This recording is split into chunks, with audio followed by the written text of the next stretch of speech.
dia memproduksi gula aren gitu ya. Nah, itu awalnya kesulitan mau melakukan penjualan gitu ya. Karena memang salah satu tantangannya itu produk sebagus apapun kalau kita tidak punya pasar ya nothing kan gitu ya. Nah, itu disitulah gitu kan ya peran pemerintah harus hadir gitu ya.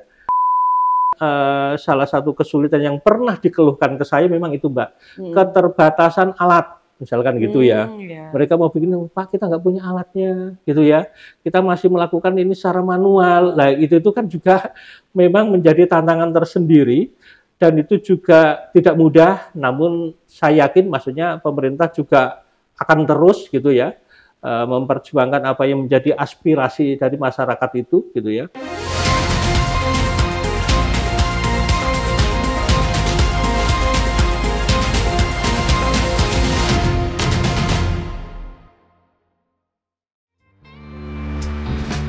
Dari kota kecil yang damai di ujung selatan Jawa Timur, tepatnya di Pacitan, lahirlah seorang putra daerah, Indra Widya Agustina, pada 14 Agustus 1971. Pendidikan dasarnya ditempuh di SD Negeri Baleharjo II, berlanjut ke SMP dan SMA Negeri 1 Pacitan, hingga akhirnya menyelesaikan studi teknik mesin di Universitas Merdeka Malang pada tahun 2000. Berbekal disiplin ilmu teknik dan semangat wirausaha, karir profesional Indra Widya Agustina melesat di sektor swasta.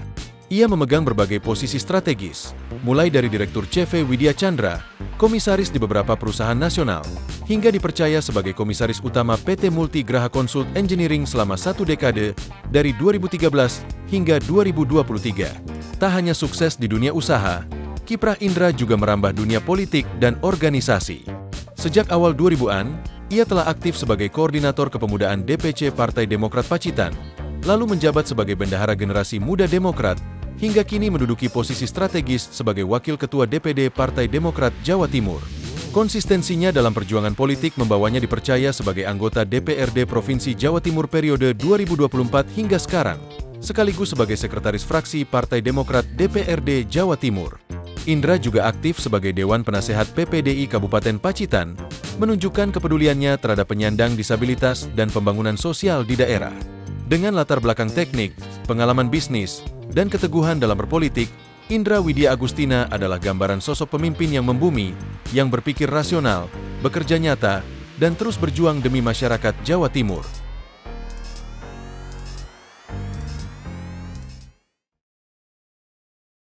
Baik Tribuners, kembali lagi bersama saya Cindy Dinda Andani, News Anchor Tribun Jatim Network.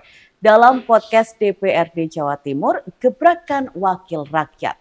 Di episode kali ini, Tribuners, kita akan membahas tema UMKM berkembang, ekonomi maju.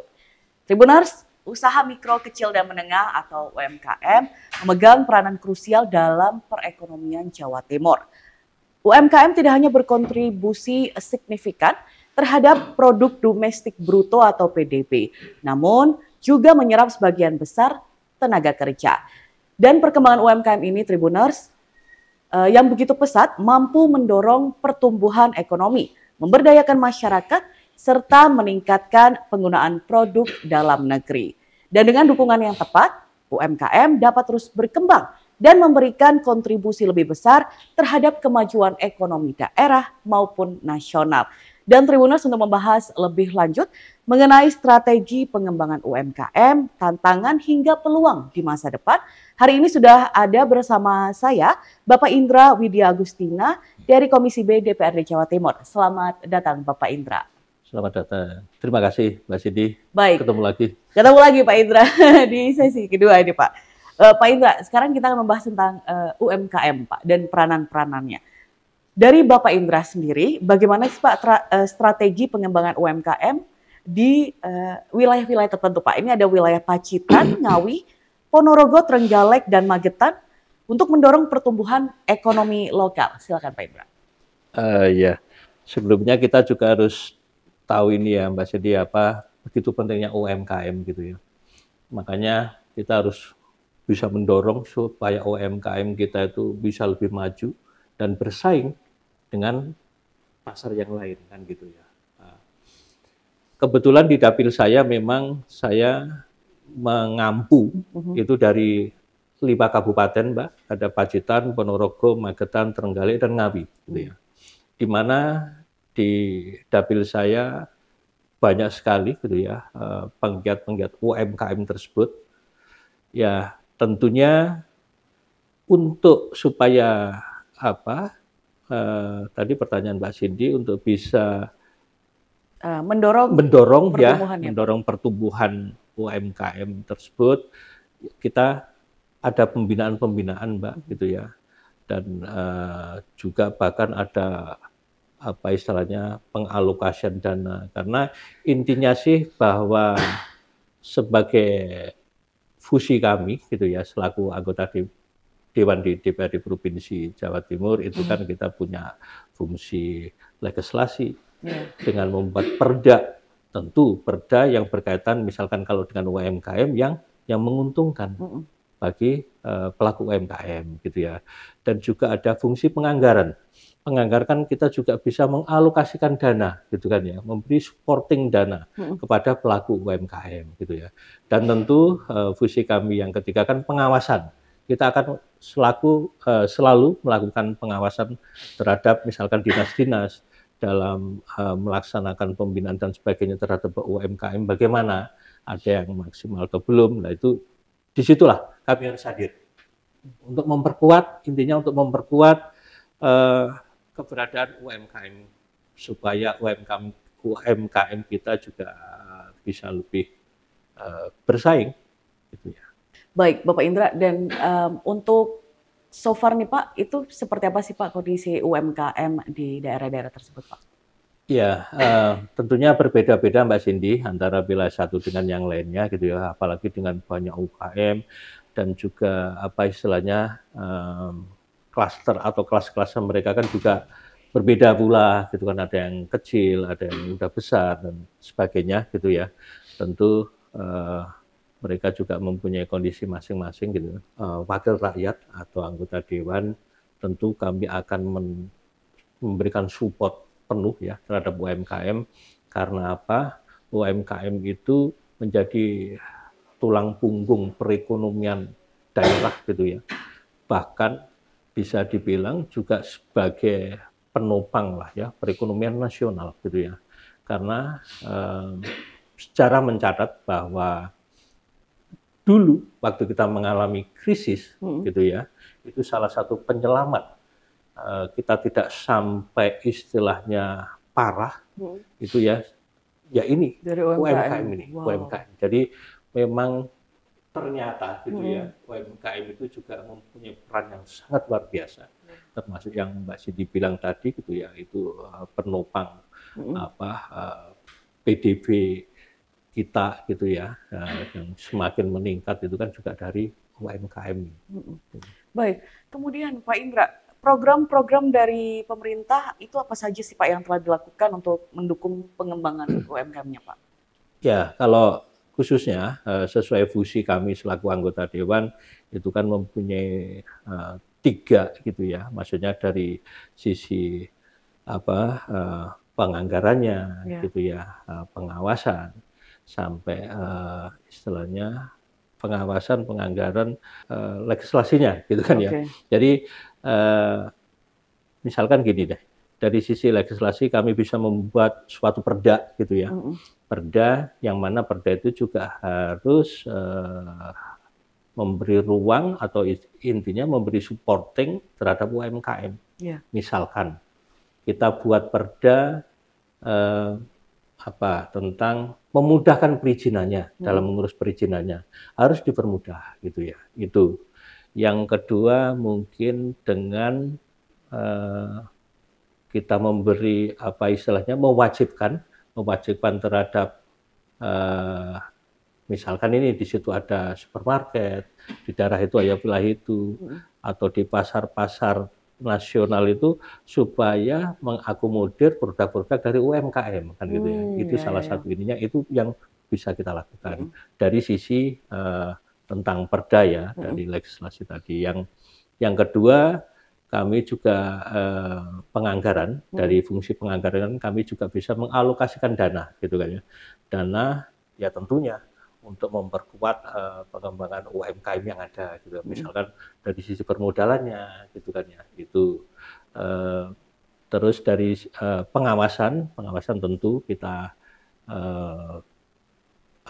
misalkan kita bisa melakukan pengawasan terhadap dinas-dinas terkait, terhadap pembinaannya kepada UMKM yang ada. Itu mungkin yang pokoknya gitu ya, intinya yang bisa kami lakukan sebagai ya sesuai fungsi kami di Kedewanan. Baik.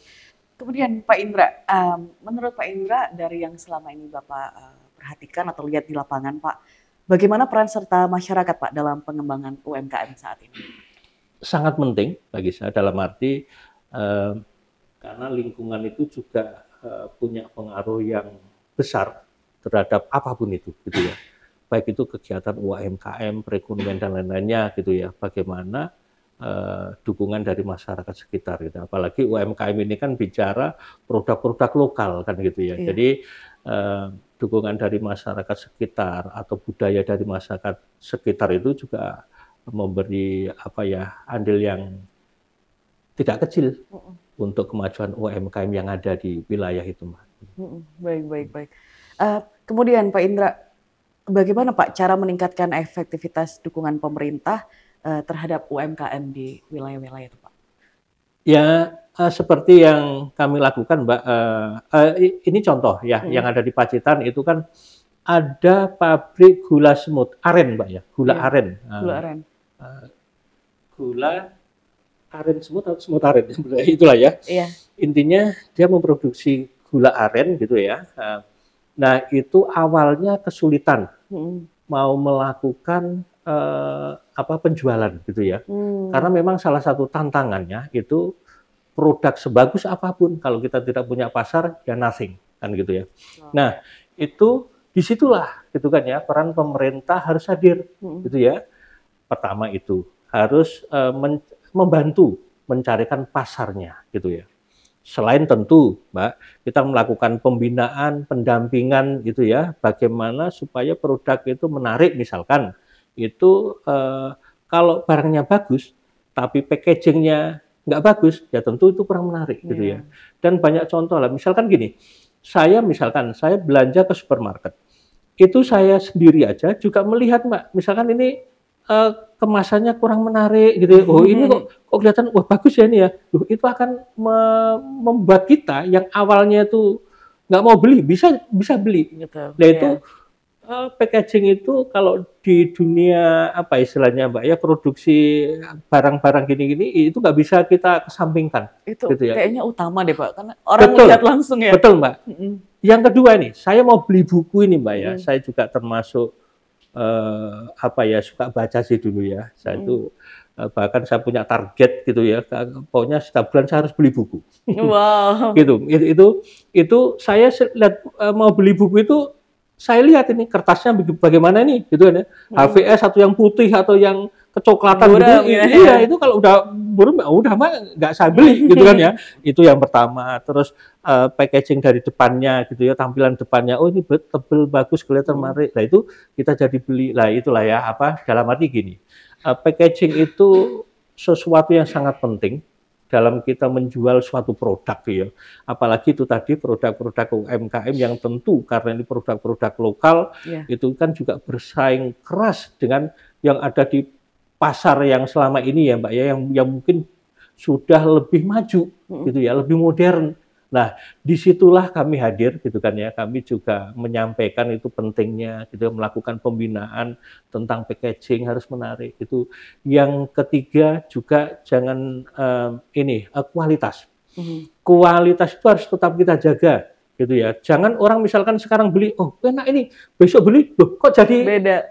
Nah, itu yang akan otomatis ya menutup karena nggak konsisten. Betul, ya konsistensi itu penting gitu. Kualitas itu penting kita pertahankan gitu ya. Jadi saya kira itu yang sudah kita lakukan itu ya untuk mengingatkan pada pelaku UMKM supaya menjaga kualitas, packaging yang menarik gitu ya. Dan sebagainya lah, ada beberapa hal yang. Baik. Tadi Pak Indra sudah sebutkan tentang packaging ya, kemudian kualitas dan juga pemasaran ya Pak, yang pelatihan yang sudah diberikan. Salah satu hal menurut Pak Indra nih yang sudah Bapak lihat di lapangan Pak, apakah salah satu hal yang bikin UMKM itu susah menembus pasarnya atau mencari pasarnya itu ada hubungannya Pak dengan faktor teknologi, karena sekarang semua serba digital. Betul Mbak Cindy. Ya jadi, nah itu tadi ya. Jadi maksudnya karena kita ini bersaing menjual itu, dan pembeli akan memilih karena pembeli sebagai raja gitu ya. Saya memilih yang lebih menarik, lebih enak lah dan sebagainya. Nah itu kami berharap ini UMKM juga tidak mengesampingkan itu, gitu ya. Jadi dalam arti itu tadi Mbak. Jadi untuk lebih mampu bersaing ya dengan cara itu ya, salah satunya penunjang teknologi penunjang lah ya, karena memang misalkan salah satu kesulitan yang pernah dikeluhkan ke saya memang itu Mbak, keterbatasan alat misalkan gitu ya. Mereka mau bikin, Pak kita nggak punya alatnya gitu ya, kita masih melakukan ini secara manual. Nah itu kan juga memang menjadi tantangan tersendiri. Dan itu juga tidak mudah, namun saya yakin maksudnya pemerintah juga akan terus gitu ya, memperjuangkan apa yang menjadi aspirasi dari masyarakat itu gitu ya. Karena alat-alat itu kadang-kadang juga nggak murah Mbak, kan gitu ya. Nah sementara kita kan juga dengan anggaran yang terbatas gitu ya. Jadi mungkin baru dari misalkan ada 10 kelompok ini, mungkin baru bisa bantu 1 kelompok, kayak gitu ya. Jadi memang di situ tantangan tersendiri lah ya itu ya. Jadi masalah alat ya, karena itu tadi Mbak Cindy betul. Jadi dengan era yang semakin modern ini alat juga bisa menjadi penentu gitu. Betul sekali. Baik, Pak Indra, kemudian dari penggunaan teknologi dan juga sertifikasi Pak, itu berarti ada pelatihannya juga? Oh ada, ya Mbak. Jadi ada, kita bisa melakukan pelatihan pendampingan terus kan gitu ya, itu memang ada gitu ya. Saya juga ada program itu gitu ya. Dan ini betul-betul ya, maksudnya yang melatih betul-betul para profesionalnya lah gitu ya, para expertnya yang memang di bidangnya tersebut Mbak gitu ya. Ada kami melakukan itu semuanya. Baik, memang mencakup semuanya ya Pak ya, dilakukan untuk UMKM nih Pak. Iya. Baik. Kemudian Pak Indra, ini tentang meningkatkan kesadaran masyarakat Pak tentang pentingnya kualitas produk UMKM itu seperti apa yang telah Bapak Indra lakukan nih? Iya, itu tadi Mbak ya, tadi udah kita singgung bahwa kualitas itu penting gitu ya, bahkan kita harus belajar lah, maksudnya dari bangsa lain, bukan saya lebih ke suatu bangsa lain atau gimana ya, maksudnya ini deh gitu. Kan ada istilahnya yang menjadi image di masyarakat itu bahwa kalau itu sudah suka gitu ya, itu berarti terjamin barangnya kualitasnya baik gitu ya. Gitu. Tapi kalau si itu nggak mau gitu ya, itu berarti kurang sampai gitu Pak. Cuma saya nggak bisa menjelaskan secara influence orang juga bisa ya Pak? Betul, iya. Cuma intinya gini sih, bagi saya simpelnya bahwa kualitas itu sangat penting. Yang seperti saya singgung tadi bahwa sekarang rasanya enak, besok jadi nggak enak, orang bisa jadi nggak kembali lagi beli ke situ, gitu ya. Dan makanya itu yang sangat kita tekankan, benar, kepada penjual produk, khususnya produk-produk ini ya, makanan gitu Mbak ya, makanan. Dan selain kualitas itu juga tadi packaging itu penting karena apa? Packaging dalam arti bukan sekedar untuk menarik gitu ya, tapi bagaimana menjaga kualitas.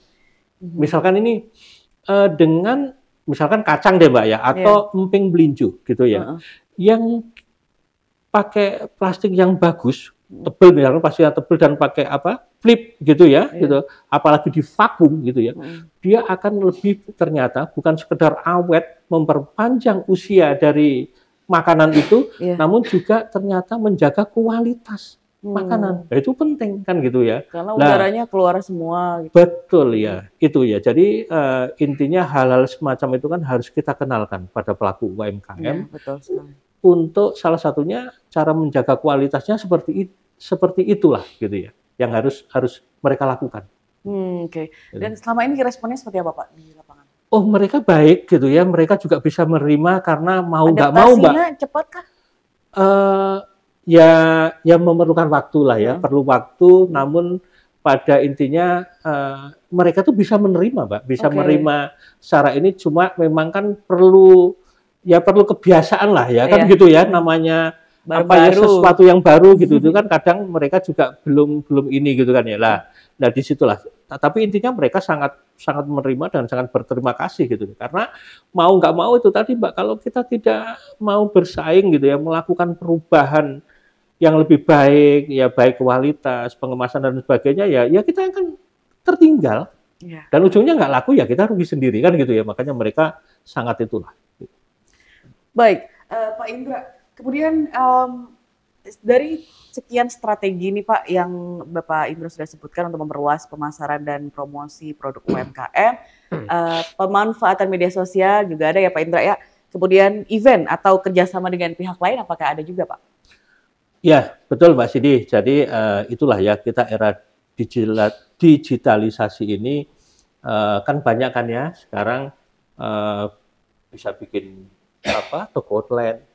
Atau melalui e-marketplace kan gitu ya. Nah, itu ternyata sangat membantu gitu ya, sangat membantu. Karena apalagi kalau saya bicara nih ya di dapil saya, oke lah langsung aja misalnya di Pacitan. Daerah terpelosok itu kan sulit, Mbak. Kita mau menjual ke kotanya aja kita memerlukan waktu 1 jam 2 jam dengan transportasi yang juga nggak mudah gitu ya. Nah, daripada seperti itu kita harus datang ke sana jauh-jauh gitu ya. Itu kan loh apa susahnya, apa ininya gitu kan ya. Kalau kita menggunakan itu tadi di marketplace gitu ya, buka toko online gitu ya. Dengan kita berdiam di rumah gitu ya, bahkan itu bukan cuma nasional, seluruh dunia bisa tahu. Betul, iya. Nah itu kan, itu ternyata sangat membantu dan banyak contohnya. Itulah karena kadang-kadang kita itu kalau belum tahu contoh nyata, kita kadang-kadang nggak percaya Mbak gitu ya. Ini karena kebetulan di tetangga saya itu juga ada yang udah sukses berjualan itu, gitu loh ya. Produk apa Pak? Padahal dia, mohon maaf ini cuma istilahnya Pak? Bukan membuat dia tuh cuma istilahnya dia menjual lagi reseller. Nah dia cuma jadi reseller loh. Gitu ya, itu aja bisa itu, gitu loh. Nah makanya itu maksudnya banyak contoh lah ya, yang bisa kita lihat gitu loh ya. Kalau ada kemauan gitu ya, kita bisa mengikuti perkembangan teknologi saat ini gitu ya, itu kita bisa sukses tanpa harus berdasi.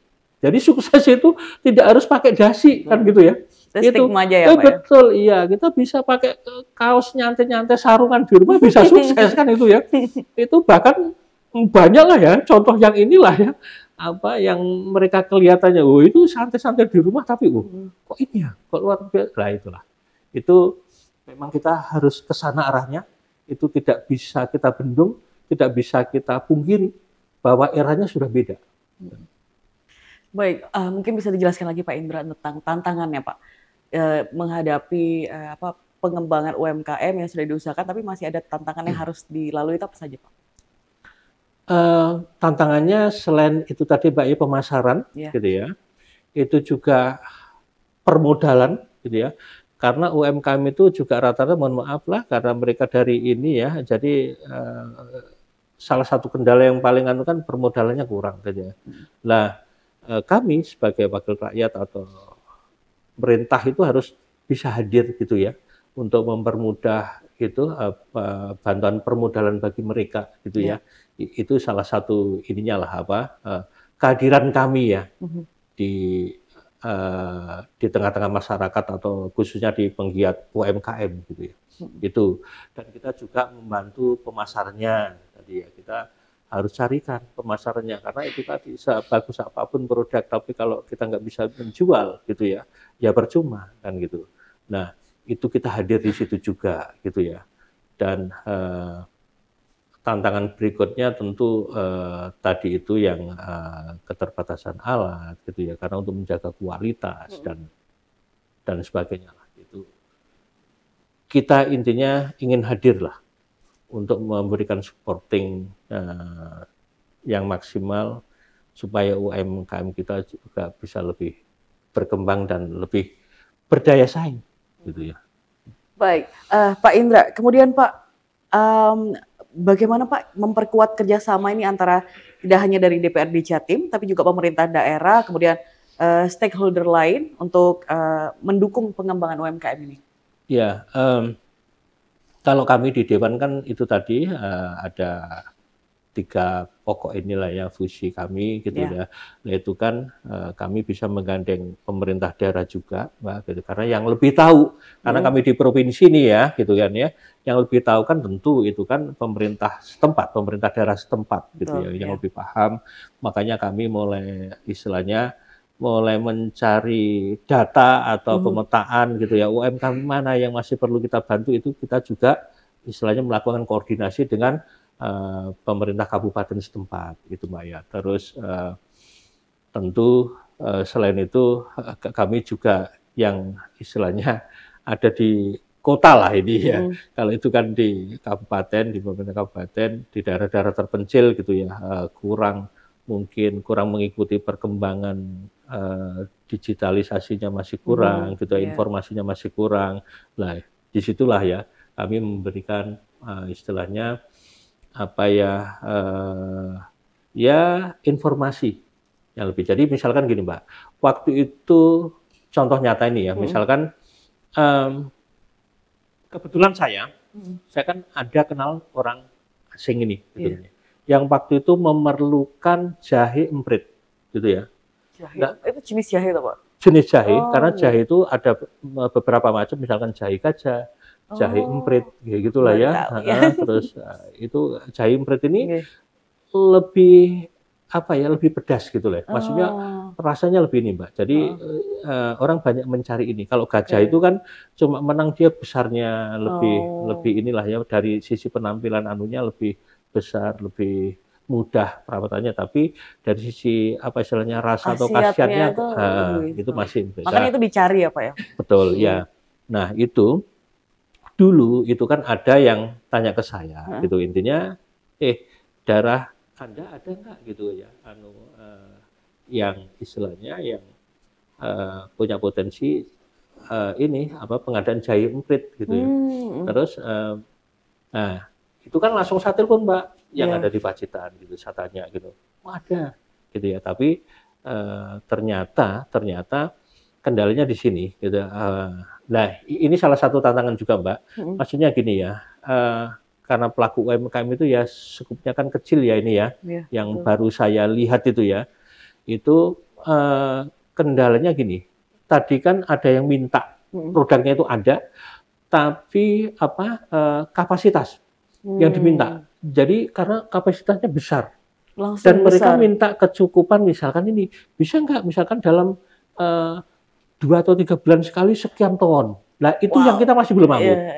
Nah itu kendalanya di situ. Tapi sayang sekali ya Pak. Sayang sekali di situ ya. Jadi itu juga menjadi pemikiran kita lah ya. Bagaimana caranya? Apa kita harus mengambil dari wilayah-wilayah yang lain, kita temu dari satu. Itulah itu masih kita inilah Mbak ya. Intinya seperti itu. Bahwa kami pun juga akan juga mencarikan pasar dengan cara-cara kami lah ya, maksudnya itulah ya, networking kami gitu ya, kami manfaatkan juga. Itu Pak Sidi. Jadi peran-peran yang kami lakukan gitu ya, atau yang saya lakukan selama ini ya seperti itu. Baik, pertanyaan terakhir ini Pak Indra, mungkin bisa dikasih pesan ke Tribuners ataupun masyarakat yang menonton tentang agar UMKM di wilayah Pacitan, Ngawi, Ponorogo, Trenggalek, dan juga Magetan terus berkembang dan terus berkontribusi pada kemajuan ekonomi Jawa Timur, Pak. Monggo silakan. Ya, tetap semangat ini, gitu ya. Terus mengembangkan UMKM, kita harus merubah mindset kita dulu gitu ya. Bahwa sukses itu tidak harus berdasi. Sukses itu tidak harus duduk di meja kursi empuk gitu, tidak gitu ya. Itu bisa kita lakukan dimanapun. Bahkan dari rumah kita juga bisa menjadi sukses gitu ya. Nah, dari situ akhirnya kan kita selalu optimis gitu ya untuk bagi penggiat UMKM jangan berkecil hati gitu ya. Kembangkan banyak contoh yang sudah sukses gitu ya. Pelaku UMKM kita. Jadi tetap gitu ya koordinasi misalkan ya dengan pemerintah setempat gitu atau dengan wakil-wakil Anda gitu kan yang mungkin ada baik di kabupaten, provinsi maupun pusat gitu ya. Silahkan gitu ya, jangan sungkan-sungkan untuk melakukan komunikasi, bertanya gitu ya, dan bahkan ya sampaikan keluhan apa gitu loh ya yang ada kendala-kendala di UMKM setempat gitu. Jadi kami juga biar tahu gitu ya, kami biar tahu dan kami insya Allah biar bisa memperjuangkan apa yang menjadi aspirasi dari teman-teman pelaku UMKM gitu ya. Baik, terima kasih banyak Pak Indra atas waktunya dan semoga UMKM setempat terus semangat untuk menghadapi perubahan ya Pak ya, karena terus setelah sekarang digitalisasi mungkin next ini bakal ada perubahan lagi dan mereka harus cepat adaptasinya lagi untuk ke sana. Betul ya. Baik juga Tribuners, terima kasih juga sudah menonton dan akan kembali lagi di episode selanjutnya. Tetap di podcast DPRD Jawa Timur Gebrakan Wakil Rakyat. Saya Cindy pamit undur diri. Sampai jumpa.